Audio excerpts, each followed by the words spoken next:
Awami League BNP যারাই আছেন প্রত্যেকেরই ঘুম কেড়ে নিয়েছেন যে এইটা ভাই কেমনে হয়ে গেল।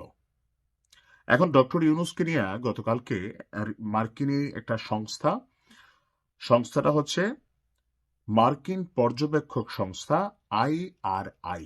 তারা একটা জরিপ চালিয়েছে যে এই মুহূর্তে একটা অবাধ সুষ্ঠু নির্বাচন এবং গণতান্ত্রিক উত্তরণের এই মুহূর্তে ডক্টর ইউনূসের জনপ্রিয়তা কি, দেশের কত শতাংশ মানুষ তাকে পছন্দ করেন।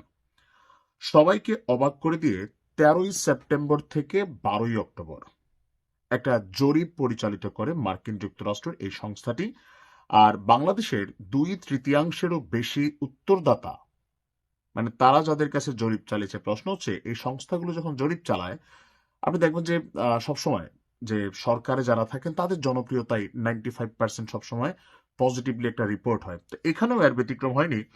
এখানে বলা হয়েছে জরিপকারী সংস্থাটি বলছে যে শতকরা 70 থেকে 69, অর্থাৎ 69 থেকে 70% মানুষ, 100 জনের মধ্যে 69 থেকে 70% মানুষ মনে করে অন্তর্বর্তী সরকার ডক্টর ইউনূস ভালো কাজ করছেন।